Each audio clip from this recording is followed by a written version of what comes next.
de todo o coração adoro a Ti.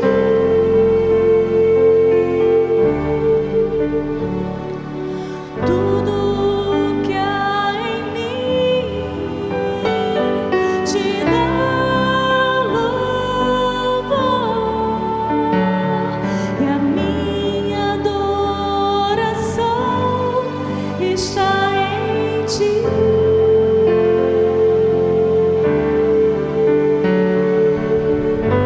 Toma o meu coração, toma minha alma, só vivo para o Senhor. Sempre que eu respirar, no dormir e no acordar, faz Tua vontade em mim.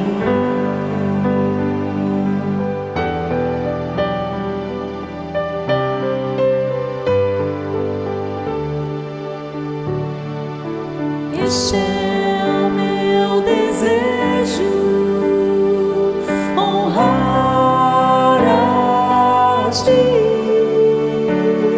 de todo o coração, adoro a Ti.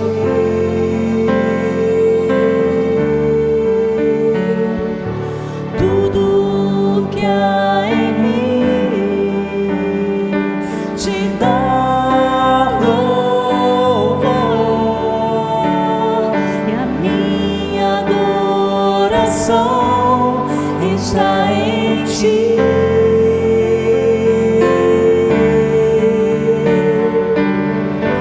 Toma o meu coração, toma minha alma, só vivo para o Senhor. Sempre que eu respirar, no dormir e no acordar, faz Tua vontade em mim. Toma o meu coração, toma minha alma, só vivo para o Senhor. Sempre que eu respirar, no dormir e no acordar, faz Tua vontade em mim.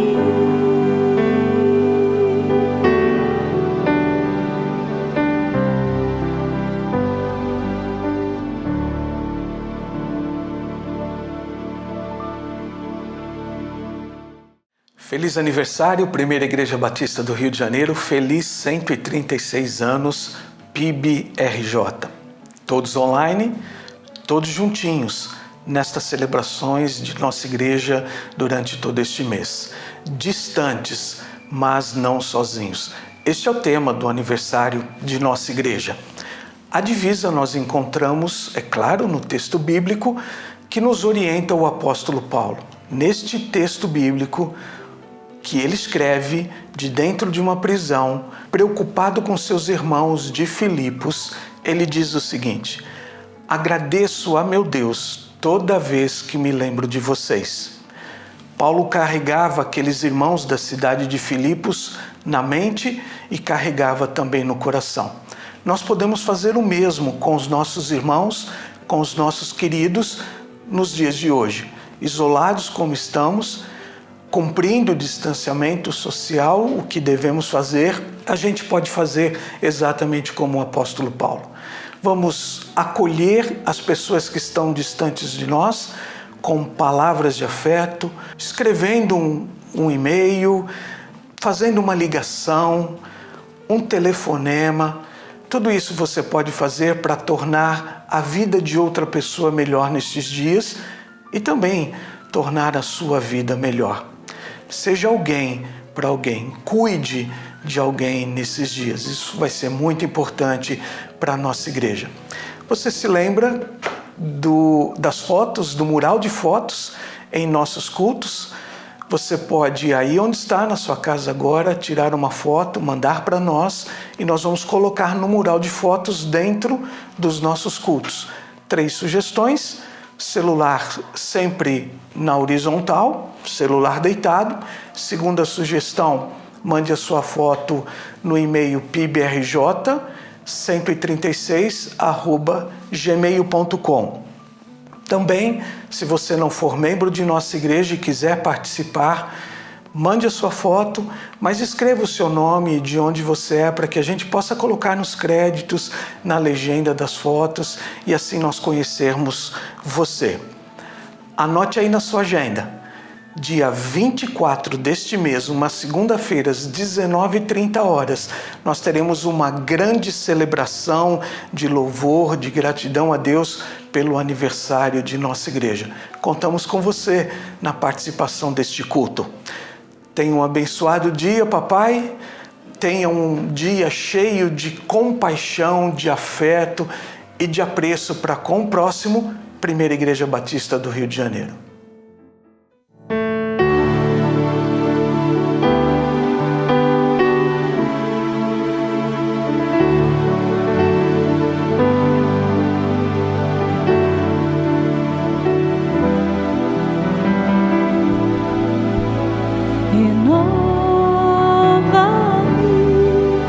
Senhor Jesus,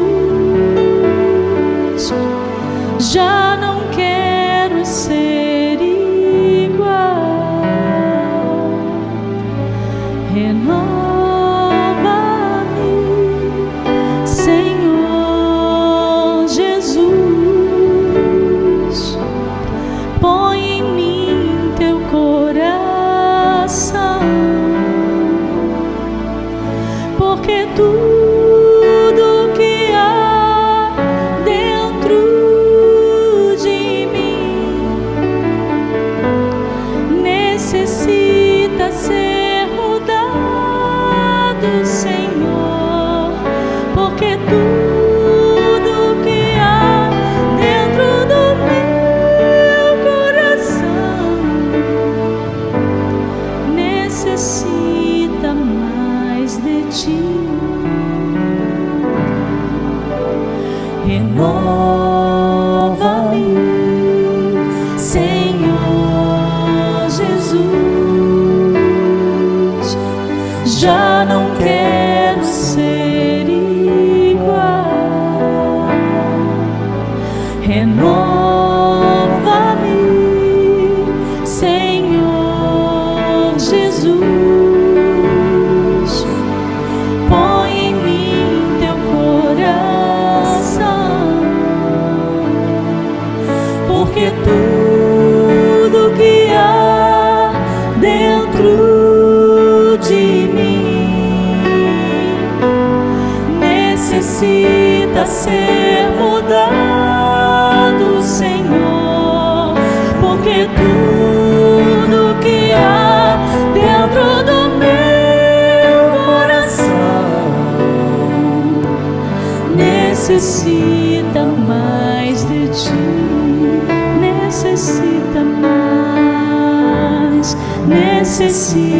mais de ti, necessita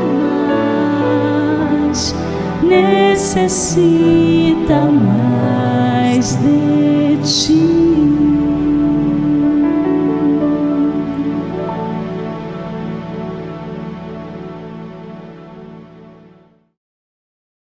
Nesta oportunidade de confissão, convido você para ler comigo o texto que se encontra em 1 Reis, capítulo 8, versos 33 e 34. Ele diz o seguinte: quando Israel, o teu povo, for derrotado por um inimigo por ter pecado contra ti, e voltar-se para ti e invocar o teu nome, orando e suplicando a ti neste templo, ouve dos céus e perdoa o pecado de Israel, teu povo, e traze-o de volta à terra que deste aos seus antepassados. 4 expressões aparecem com destaque quando lemos esse texto: derrotado, voltar-se, ouvir dos céus, trazer de volta. Quando cometemos pecados, isso nos enfraquece e nos derrota, especialmente quando esses pecados não são confessados ao Senhor. O texto é uma oração intercessória feita por Salomão, onde ele pede que Deus ouça as súplicas do povo. Salomão lembra das vezes em que Israel foi derrotado porque cometeu pecados contra o Senhor. Ele então se coloca diante de Deus, juntamente com o povo, com a clara percepção de que a condição de vitória é voltar-se para o Senhor e pedir o seu perdão. Este é o momento de nós voltarmos para o Senhor e confessarmos os nossos pecados a Ele, para que assim Deus possa nos levar de volta à terra prometida das bênçãos que Ele tem reservado para nós. Oremos ao Senhor. Deus e Pai, nós te pedimos neste momento que Tu nos perdoes pelas nossas derrotas, derrotas que ocorreram porque estávamos longe dos Teus caminhos. Senhor, nós estamos confiados na Tua palavra, que diz: se nós voltarmos os nossos pensamentos a Ti e procurarmos a Tua presença, pedindo perdão pelos nossos pecados, que Tu nos perdoas. Por isso, Senhor, neste momento fazemos isso. Confessamos os nossos pecados e pedimos perdão a Ti, na esperança de que Tu possas nos trazer de volta para a terra prometida das bênçãos que Tu tens reservado para nós. Nós te pedimos e agradecemos todas as coisas, em nome de Jesus. Amém.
Ao enfrentar o distanciamento da pandemia de 2020, podemos imaginar que ninguém jamais passou por uma experiência semelhante. Vamos então voltar ao passado e, a partir do ano de 1884, imaginar Anna Bagby, um dos membros fundadores da primeira Igreja Batista do Rio de Janeiro, sentindo a mesma solidão e isolamento durante a sua jornada missionária. Com estas cartas, baseadas na vida de Anna Bagby, vamos descobrir como ela enfrentou perdas, epidemias, solidão e distanciamento. As Cartas de Anna.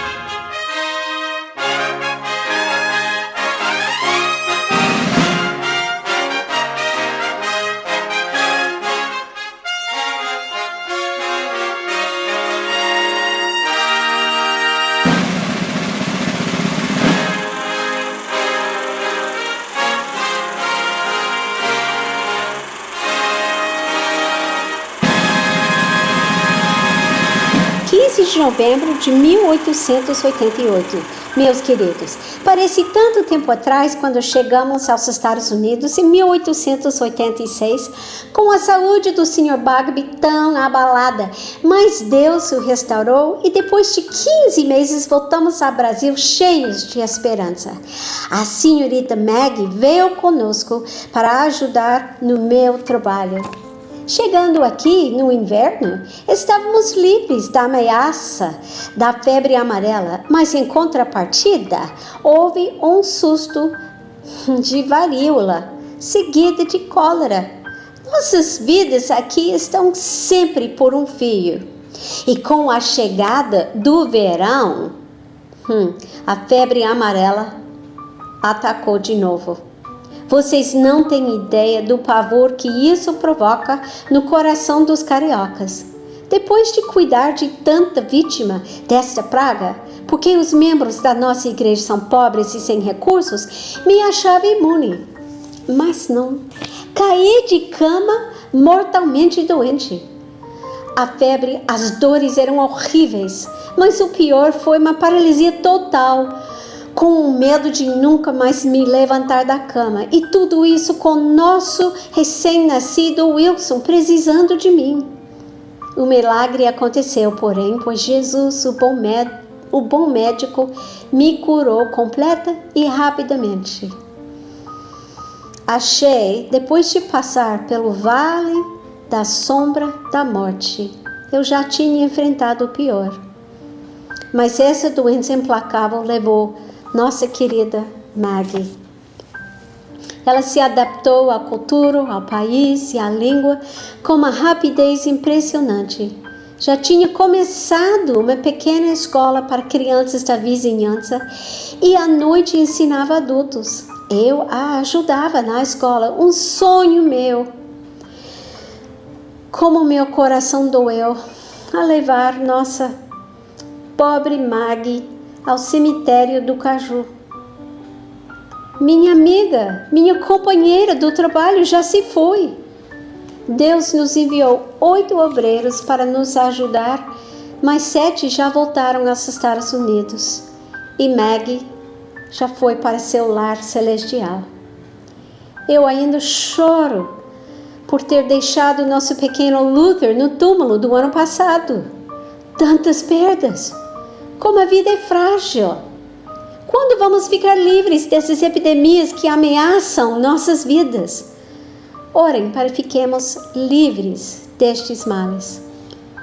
Apesar de tudo, encerro agora com as palavras de Paulo.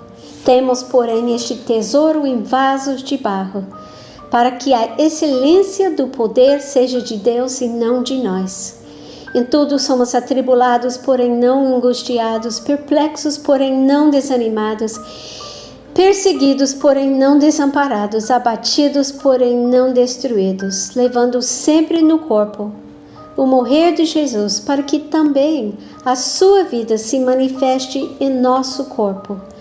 Porque nós que vivemos somos sempre entregues à morte por causa de Jesus, para que também a vida de Jesus se manifeste em nossa carne mortal. A beijos e abraços. Ana.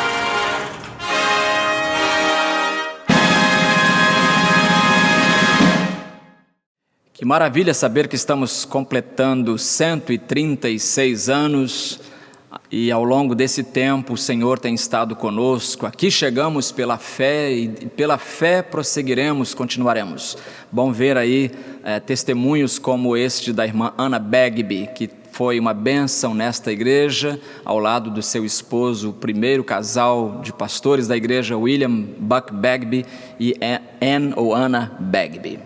A Bíblia diz em Apocalipse capítulo 5, versículo 8, que logo que pegou o livro, os quatro seres viventes e os 24 anciãos prostraram-se diante do Cordeiro, tendo cada um deles uma harpa e taças de ouro cheias de incenso, que são as orações dos santos.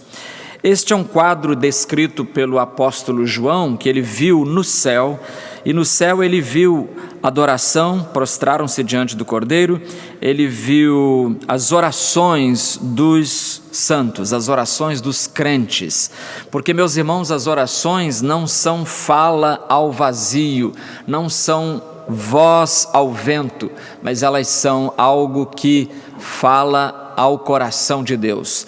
Em outro lugar, Apocalipse 8, versículo 1, diz que quando foi aberto o 7º selo, houve silêncio no céu. Quando se abriu o 7º selo, houve silêncio no céu, cerca de meia hora. Por que silêncio no céu?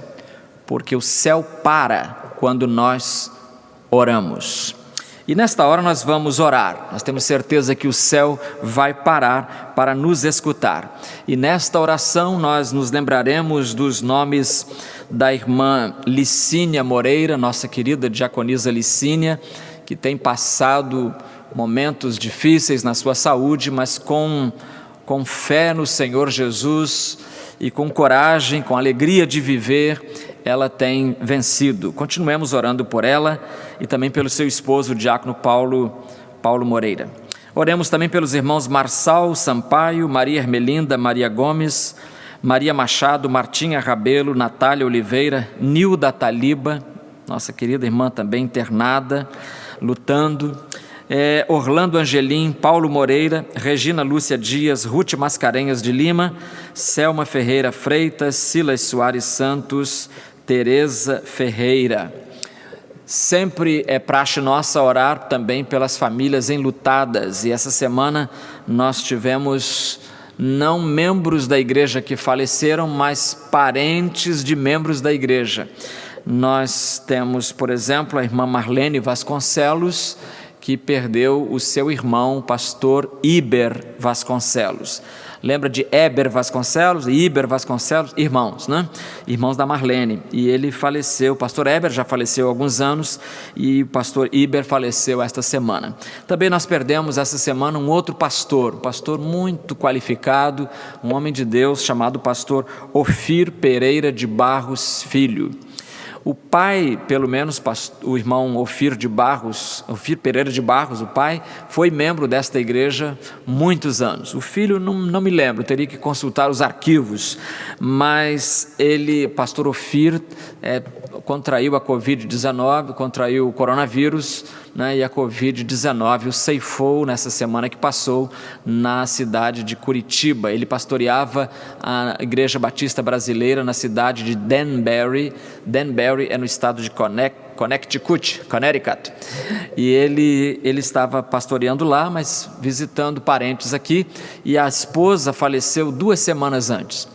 Em Curitiba também. Os 2 caíram doentes, a esposa faleceu, os 2 com Covid-19.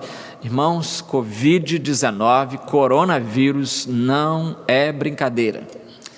Não é brincadeira. A gente deve levar isso deve continuar levando muito a sério.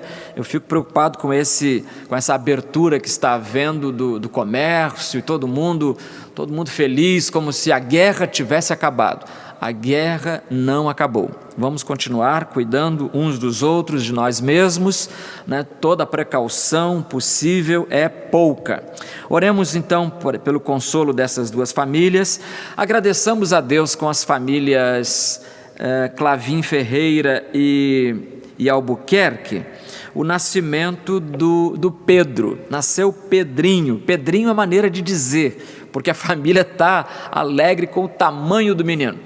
4 quilos, um gigante pelo próprio nascimento. Filho de Daniel e Silvia Albuquerque. Ele é neto de Helena e Alci, Lavínia e Daniel. Então nós vamos agradecer a Deus a chegada do Pedro.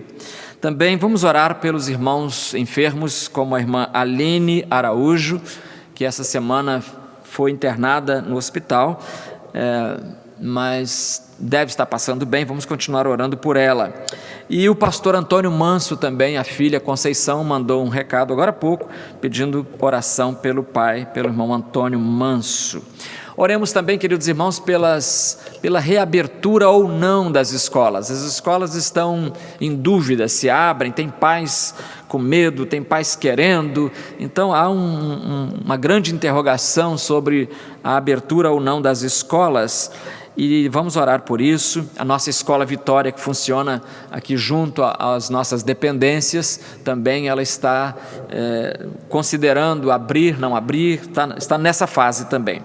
Oremos agradecendo o livramento. Interessante que há poucos dias nós oramos aqui, pedindo a Deus o livramento dos brasileiros que estão no navio das Nações Unidas, e esse navio, essa força-tarefa está ancorada nas imediações de Beirute. Oramos, tem umas 2 ou 3 semanas que oramos sobre isso, e essa semana houve aquela explosão, morreram mais de 100 pessoas, e muita destruição, mas graças a Deus o navio dos brasileiros estava a alguma distância do local, então não foi atingido. Entre os marinheiros ali, entre os integrantes daquela força de paz, está um filho do membro da nossa igreja, o Fernando Cláudio Dias, o filho dele está lá, e o Fernando é que orou, pediu oração pelo filho e pelos companheiros. Oremos também pelo aniversário da igreja, 136 anos que comemoramos, graças a Deus chegamos até aqui pela fé, né? Sempre vencendo, sempre vitoriosos, porque o nome do Senhor Jesus é vitorioso. E é nesse nome que nós vamos orar agora. Curve a sua cabeça onde quer que você esteja e concentre o seu pensamento na pessoa do Senhor Jesus. Pai Celestial, nós bendizemos o Teu nome pelo privilégio de retornar a este culto. Obrigado pelo privilégio que nós temos de podermos adorar o Teu santo nome, rememorando os 136 anos, rememorando os dias primeiros, os dias difíceis, ou o dia difícil das coisas pequenas, como dizia Bagby.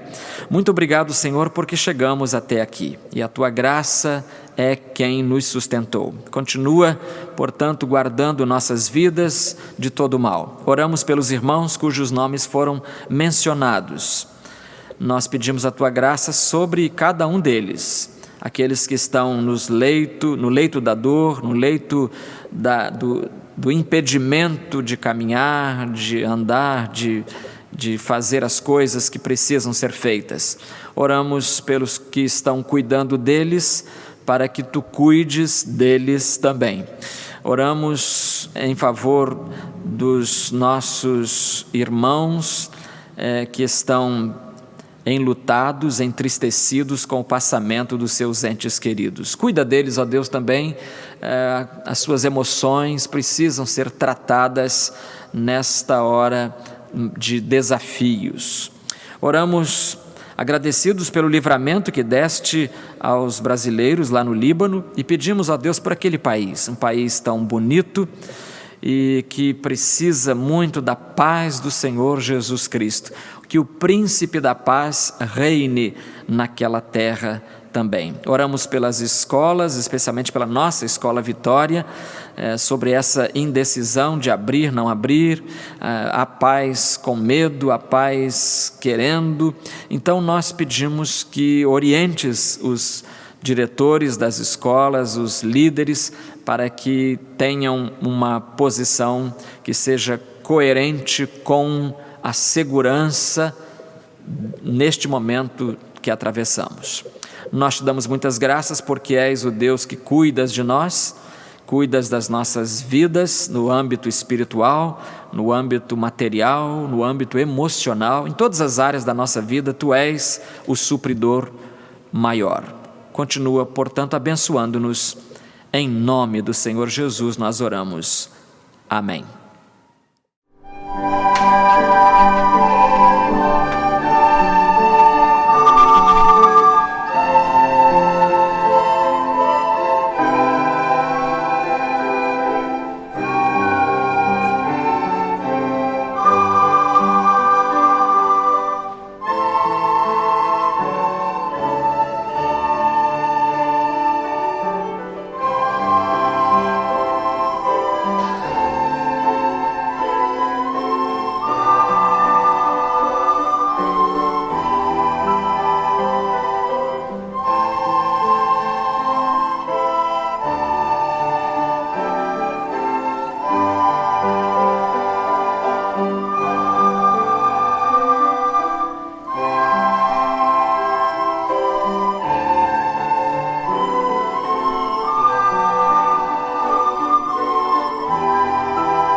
Leremos nesta hora para nossa meditação o texto do Salmo 145, versículo 4. Salmo 145, versículo 4. Diz assim: uma geração contará à outra das tuas obras e anunciará os teus atos poderosos. Vou repetir.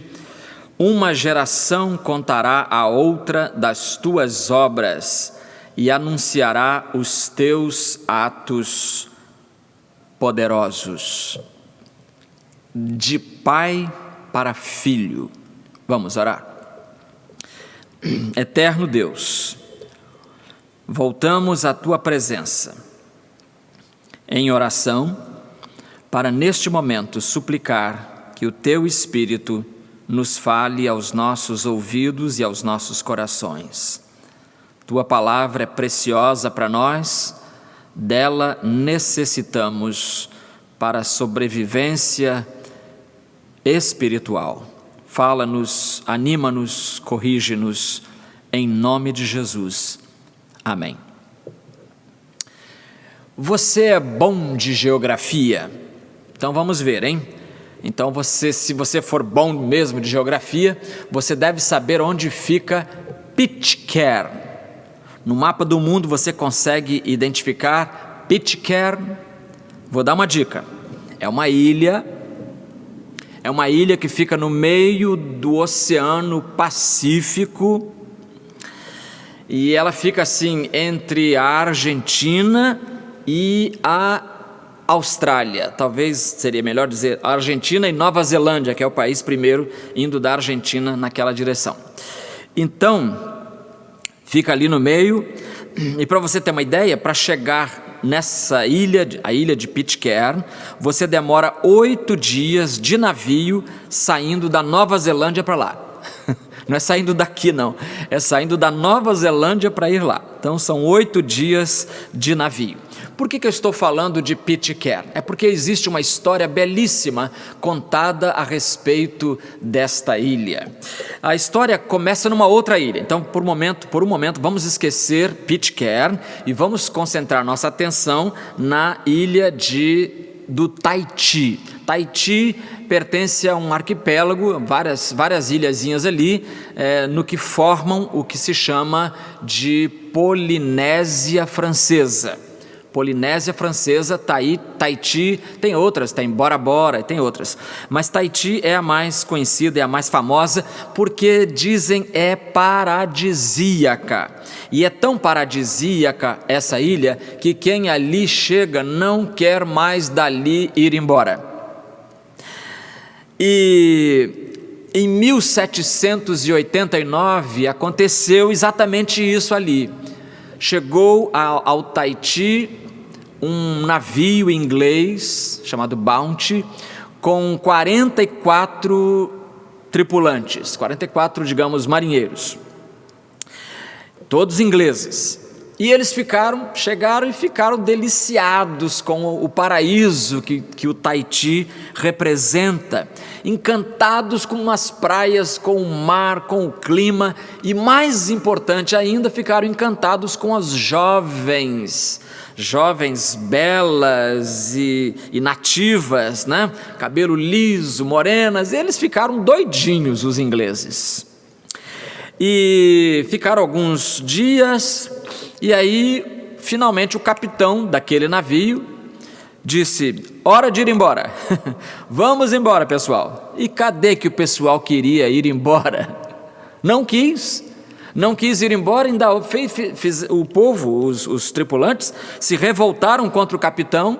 E no dia 26 de abril de 1789, algumas outras fontes dão 28 de abril, mas 26 de abril, houve uma revolta contra o capitão, e o capitão e mais 18 que não aderiram à revolta foram obrigados a entrar num bote aberto e foram empurrados para a praia, para longe.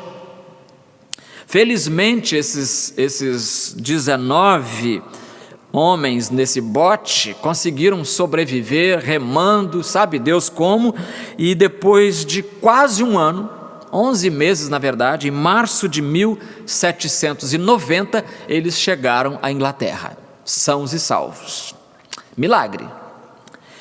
Mas voltemos então agora à ilha dos que ficaram, os revoltosos que ficaram lá.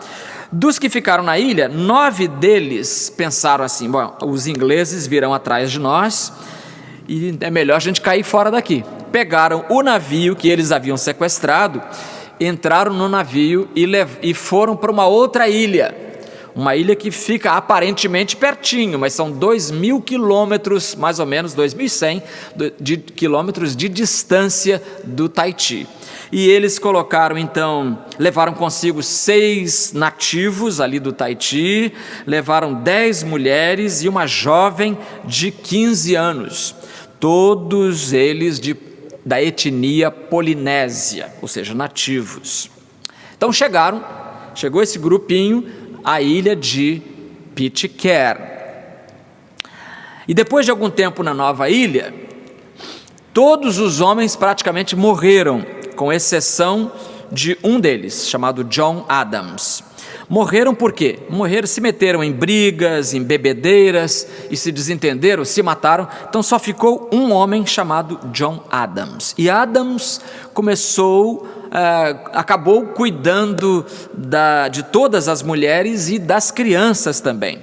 E para evitar problemas futuros com a polícia inglesa, se ela aparecesse, ele mudou seu nome para Alexander Smith. Pois bem, John Adams, ou Alexander Smith, no baú de um dos marinheiros, daqueles 19 que eles despacharam para o alto mar, no baú de um deles, Adams achou uma Bíblia. Ele encontrou uma Bíblia, e é aí, meus queridos irmãos e amigos, que a história de Pitcairn começa a ficar bela e se torna belíssima. Adams começou a ler a Bíblia, mergulhou na leitura do livro dia e noite.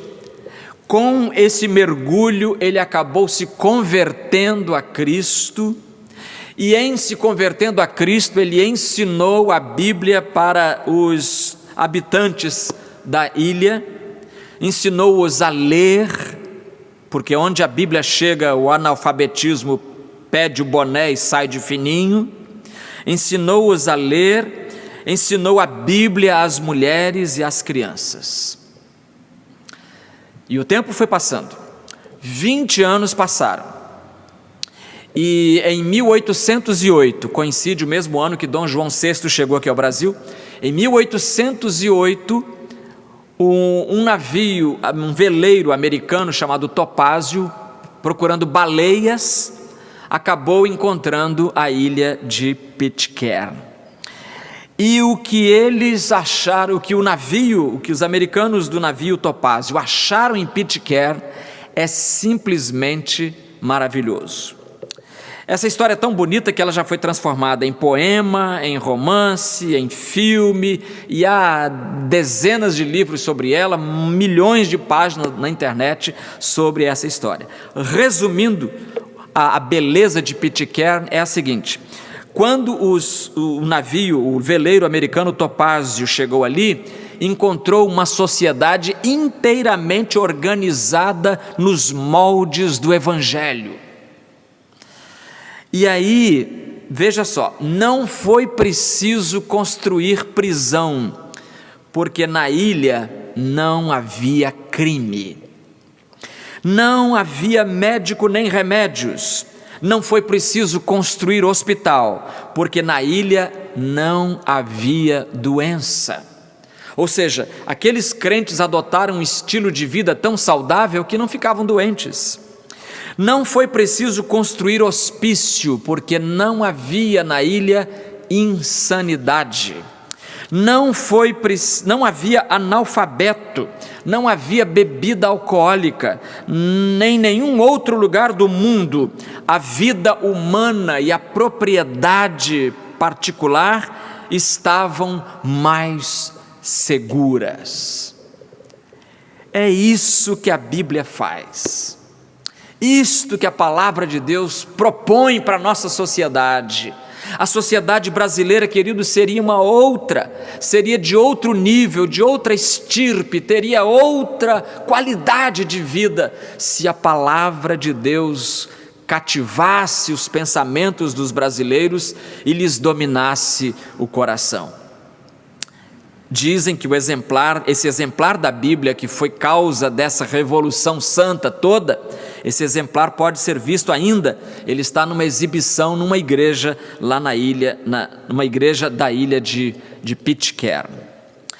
Bom, de Pitcairn voemos de volta para a nossa terra. Vamos desembarcar aqui em plena pandemia e vamos descobrir que nós aqui também padecemos de um mal muito grande. E esse mal não é a Covid-19, por mais mal que ela propicie, mas o mal de que estamos falando é o fato de que a palavra de Deus não está sendo observada. O texto que eu li diz: uma geração contará a outra das tuas obras e anunciará os teus atos poderosos. Uma geração contará a outra. O mal de que estamos padecendo hoje, queridos irmãos, é que uma geração não está contando para a outra os atos poderosos de Deus. Uma geração está se omitindo, não está anunciando, não está falando das maravilhas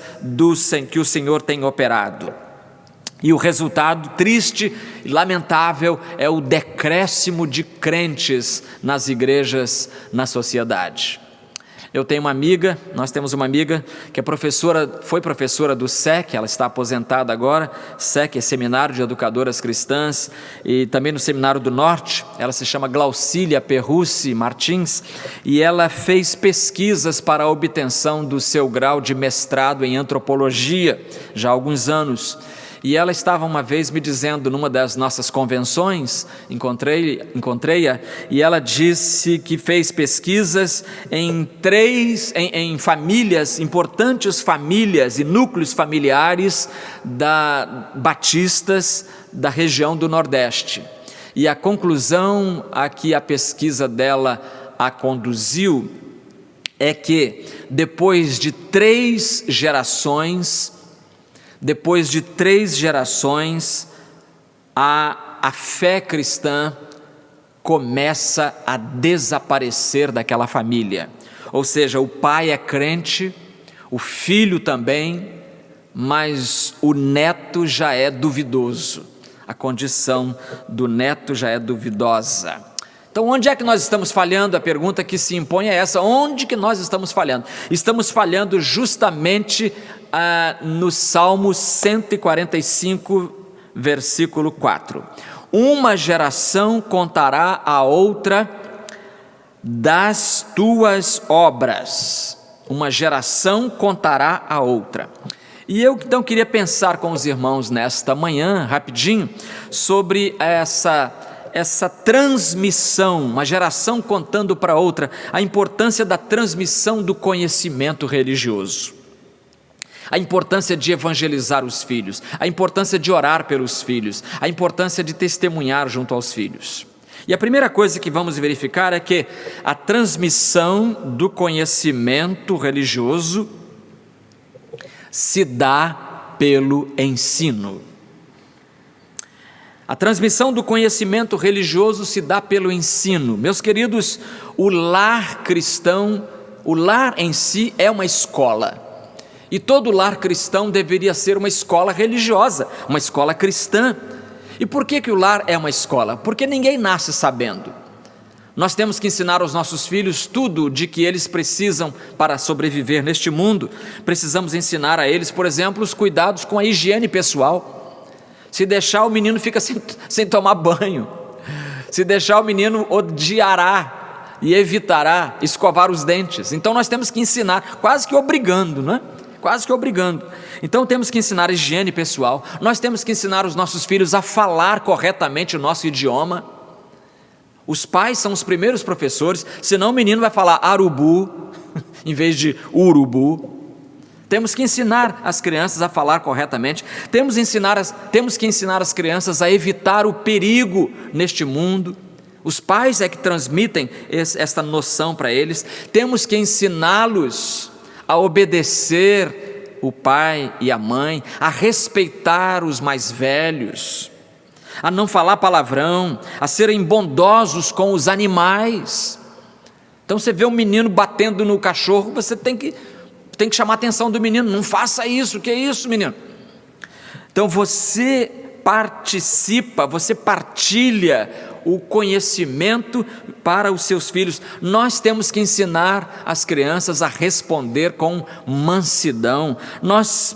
Por que não? Nós temos que ensinar para as crianças, que Deus é amor. Você está ensinando isso para os seus filhos, que Deus é amor? Também, ao lado disso, ensine que Deus é justiça. Por que só amor? Por que só justiça? As duas coisas Ele é. Ensinemos as duas coisas. Lembra que Deus mandou Moisés instruir o povo? Nós vemos lá em Deuteronômio, capítulo 6, versículos 6 e 7, estas palavras preciosas de Moisés ao povo de Israel. 6 e 7. Estas palavras que hoje te ordeno estarão no teu coração, e as ensinarás a teus filhos, e delas falarás sentado em casa e andando pelo caminho, e ao deitar-te e ao levantar-te. Ou seja, constantemente você vai estar ensinando essas coisas para os seus filhos. E no futuro, versículo 20 até o versículo 25, diz assim: no futuro, quando teu filho te perguntar: papai, que significam os testemunhos, estatutos e preceitos que o Senhor nosso Deus vos ordenou? Responderás a teu filho: meu filho, senta aí, vamos contar uma história para você. Veja só, é uma geração contando para outra.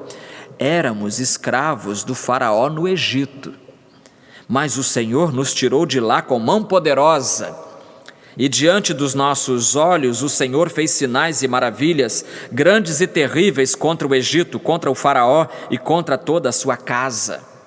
Vai contando, papai. E nos tirou de lá para nos estabelecer e nos dar a terra que havia prometido a nossos pais com juramento. O Senhor nos ordenou, meu filho, que obedecêssemos a todos esses estatutos, que temêssemos o Senhor nosso Deus para o nosso bem.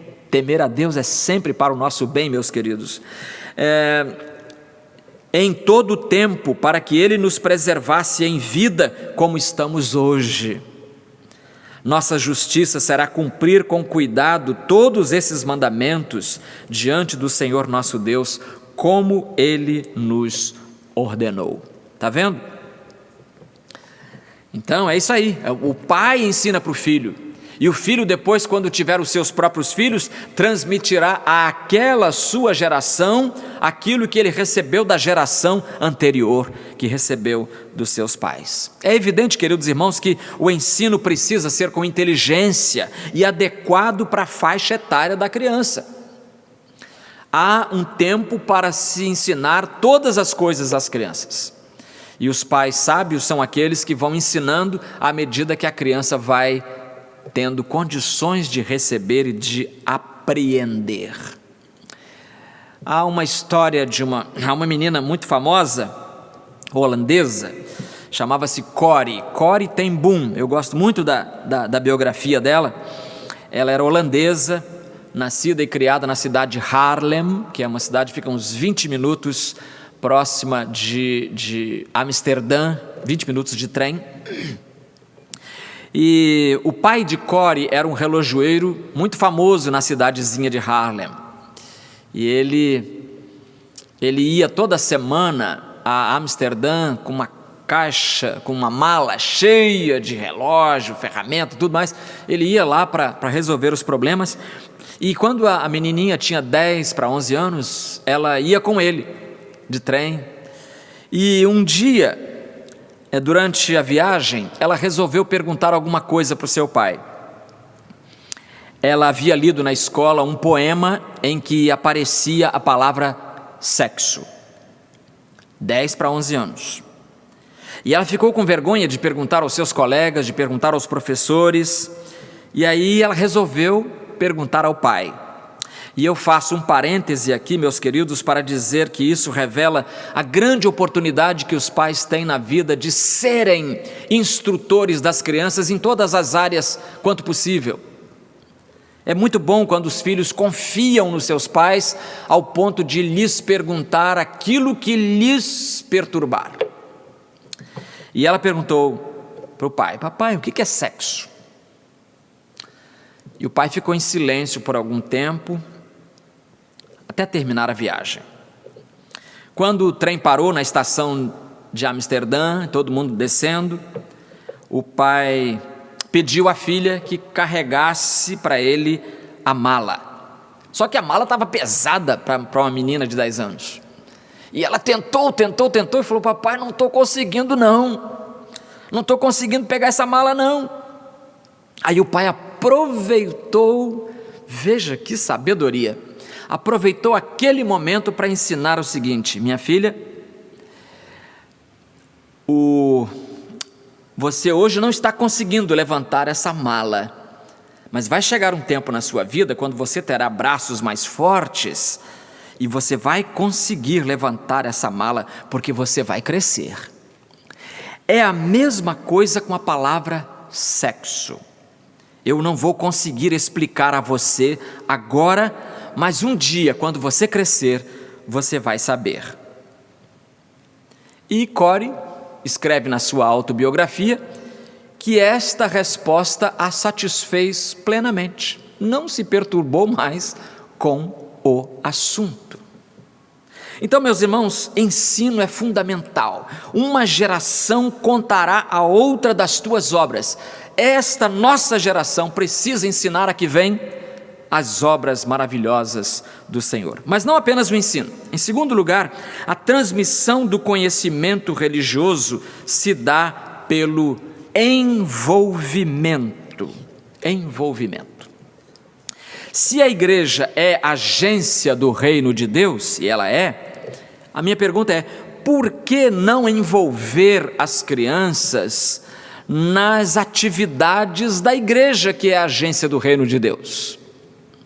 Por que não estimular as crianças? Por que não levar as crianças a participarem do trabalho do Senhor? É isso que a gente deve fazer. Levar as crianças a participar dos cultos, ensinar a elas o valor, a importância da reverência no culto, a importância de estar presente no culto, a importância de contribuir. Aliás, eu acho até muito inteligente de alguns irmãos aqui, eu tenho visto quando estamos em culto presencial, alguns irmãos dão aos seus filhinhos pequeninos uma moeda, um envelope da contribuição, para que as crianças venham à frente e elas mesmas contribuam.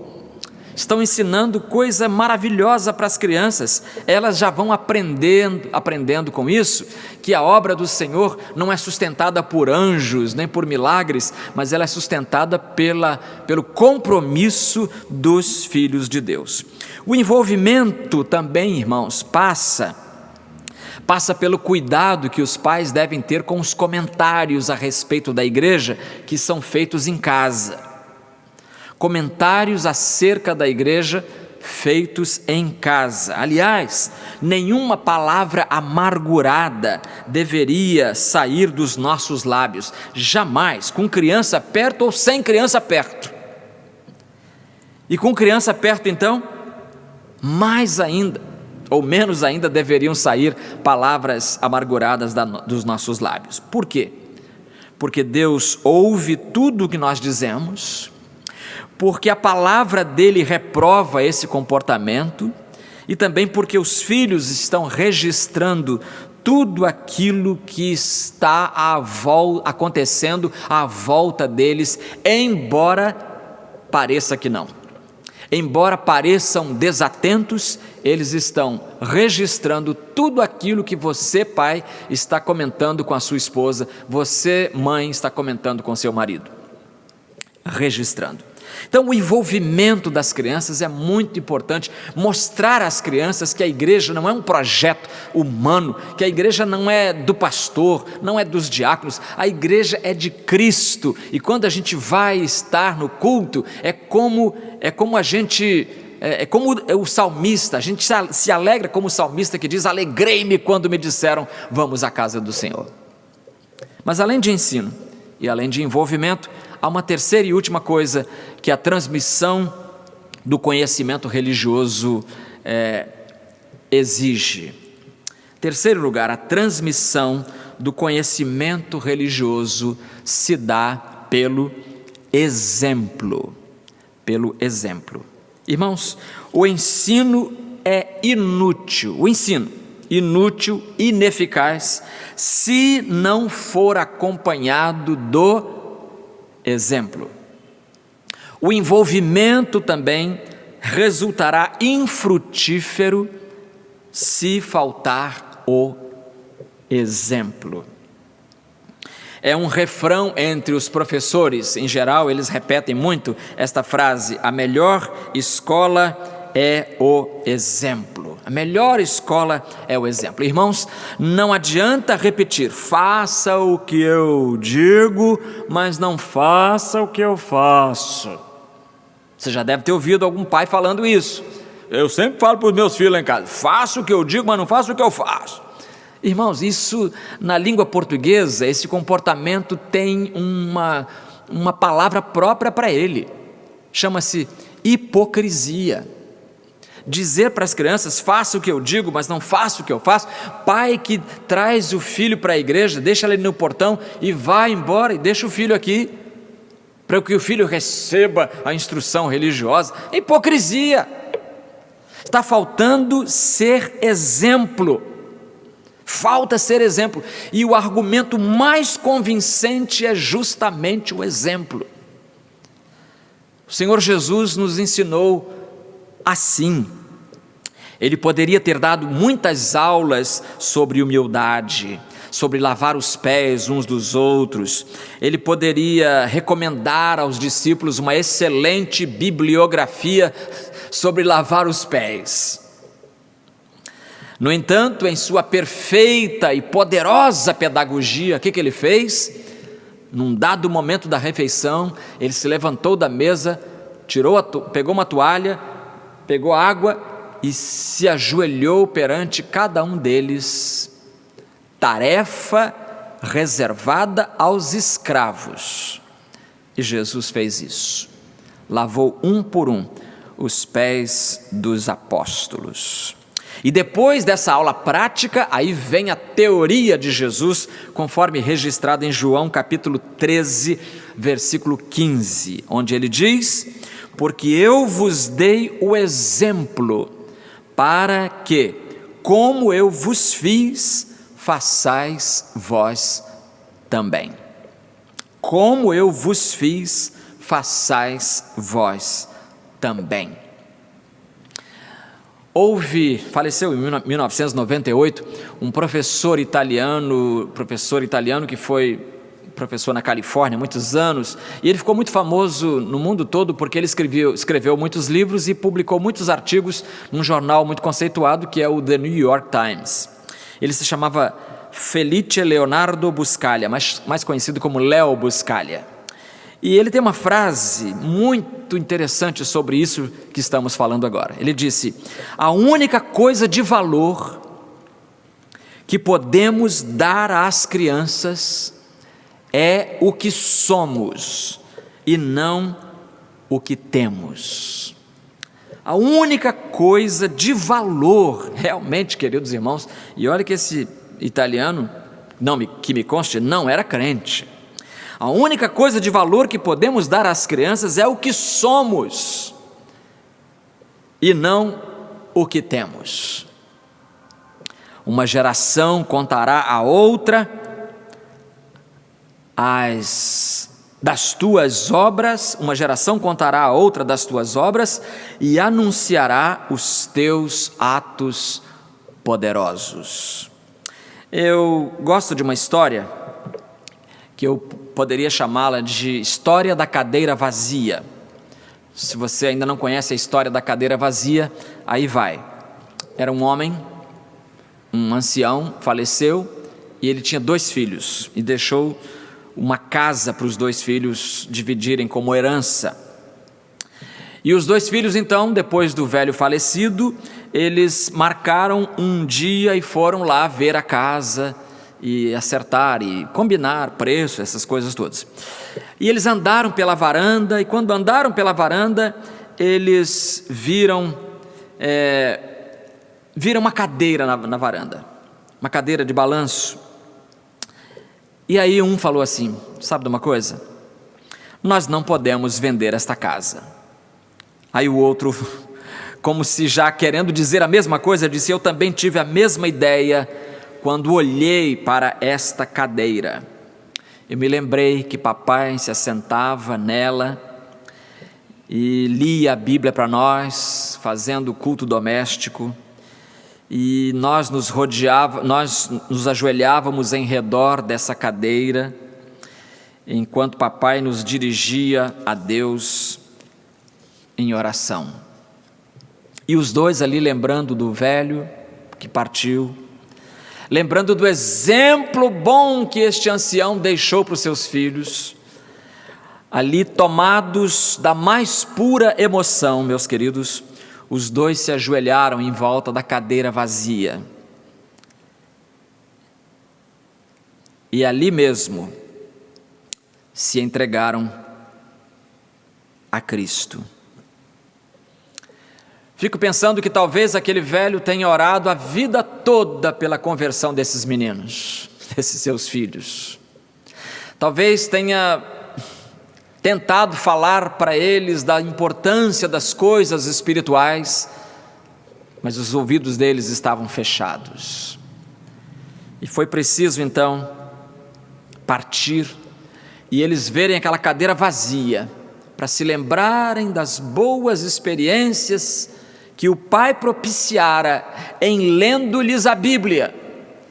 Meus amigos, não há tesouro maior que você e eu podemos deixar para os nossos filhos do que ler a palavra de Deus, contar histórias da Bíblia para eles, ler, orar com eles, chorar com eles.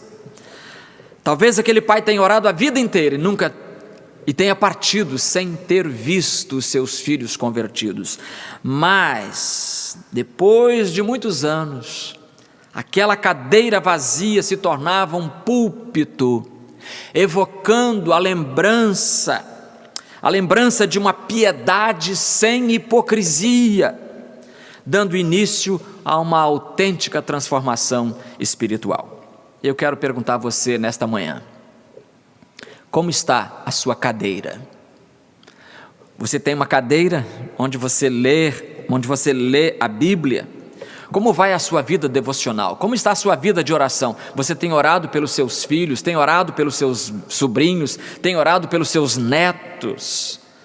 Uma geração contará a outra das tuas obras e anunciará os teus atos poderosos. Você tem feito isso? Os israelitas falharam nisso, falharam feio, especialmente no tempo dos juízes, registra a Bíblia. E a minha oração nesta manhã é que esse fracasso dos israelitas não se repita entre nós. Ensinemos, envolvamos e sejamos exemplo para as próximas gerações. Curve a sua cabeça. Eterno Deus, autor e consumador da fé, Senhor realizador de obras miraculosas, bendizemos o Teu nome por aquilo que és, por aquilo que fazes, por aquilo que nos prometes e que nós podemos esperar, e cuja concretização podemos esperar da Tua parte. Continua, Senhor, cuidando de nós, mas não só do nosso físico, do nosso emocional, mas sobretudo do nosso lado espiritual. Ajuda-nos a não negligenciar a vida devocional, a oração com os nossos queridos filhos, netos. Ajuda-nos a sermos bons exemplos para eles. É a nossa oração, em nome de Jesus. Amém.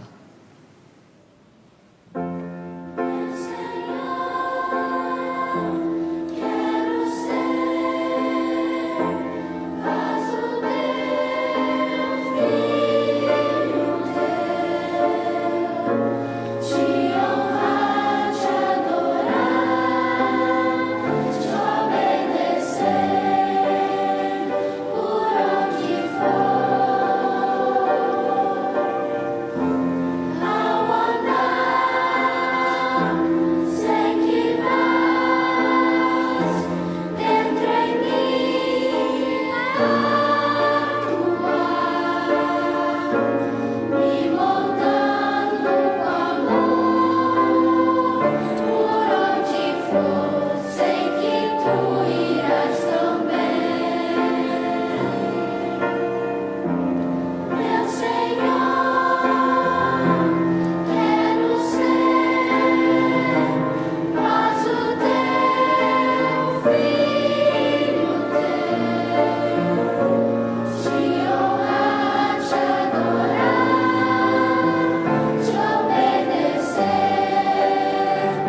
Nós queremos de coração agradecer a você, sua participação no culto desta manhã. Foi um prazer enorme tê-lo aqui conosco e nós queremos convidar você a voltar todo domingo às 10 da manhã, às 19 horas, nesse mesmo canal. Estamos aqui pensando os pensamentos de Deus, tentando interpretá-los, entendê-los, para a eles obedecer. E você também está convidado a participar do nosso culto de quarta-feira, transmitido desde a nossa residência, quarta-feira às 19h30. E, aliás, eu tenho um convite ainda melhor para você. Nós teremos no dia 24 de agosto, exato dia em que esta igreja completa 136 anos, nós teremos um culto pela internet, online, um culto alusivo ao aniversário da igreja. Segunda-feira, dia 24 de agosto, às 19h30. Você é o nosso querido convidado. Quero agradecer aos irmãos da SECOM, Secretaria de Comunicação, Gandhi Jordano, o líder, auxiliado pelos irmãos, o casal Luiz e Luciana Persiliano, irmão Carlos Roberto Silva, a irmã Raíssa Carvalho. Todos eles trabalham para que este culto chegue a você, bem como também o Ministério de Música, que nós carinhosamente agradecemos, na pessoa do ministro de Música, Eduardo Transcoveski Gonçalves, e também o irmão Felipe de Matos, que tem nos ajudado na edição, na montagem do culto. O templo será aberto quando Deus quiser, fica atento porque nós vamos anunciar. Irmão, pode ficar tranquilo que você não vai perder culto. Alguns irmãos, quando veem as imagens aí de cultos gravados anteriormente, alguns irmãos, toda semana alguém me manda um recado dizendo: pastor, abriu e eu não fui avisado. Fica tranquilo, meu irmão, que você será avisado. Você não vai perder culto presencial quando as autoridades disserem: está seguro, pode abrir tudo, porque agora não está seguro, e agora está cheio de restrições, tem que ficar 10 metros, 50 metros um longe do outro, e todo mundo de máscara, cantando com máscara, tem que ter álcool, e mais não sei o que, tem que ter uma ambulância na porta, não, isso não precisa, é muita coisa. Então a diretoria prefere que a gente espere a hora certa. Enquanto isso, você vai cultuando a Deus conosco, vai compartilhando o link, vai convidando os seus amigos. Depois que for presencial vai ficar mais difícil, então aproveite agora que você pode compartilhar o link com os seus amigos, parentes, vizinhos, pessoas não ligadas a nenhuma igreja. Queremos agradecer mais uma vez a Deus a fidelidade dos irmãos no sustento da sua obra, da obra de Deus. É bonito ver como os irmãos têm sido fiéis, mesmo o pastor não precisando ficar todo o culto lembrando: irmãos, olha a conta da igreja aqui. A conta da igreja está disponível, conta e número da conta e agência, esses dados estão disponíveis no site da igreja, www.pbrj.org.br,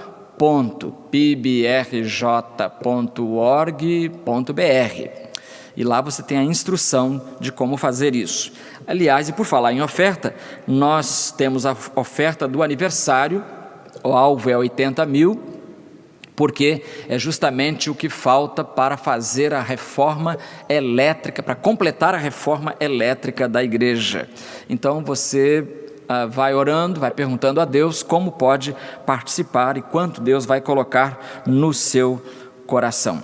Nós queremos encerrar este culto lendo para os irmãos a bênção do livro de Judas, no único capítulo que tem, nos versículos 24 e 25, diz assim a Bíblia: aquele que é poderoso para vos impedir de tropeçar e para vos apresentar imaculados e com grande júbilo diante da sua glória, ao único Deus, nosso Salvador, por meio de Jesus Cristo, nosso Senhor, sejam glória, majestade, domínio e poder antes de todos os séculos, agora e para todos sempre.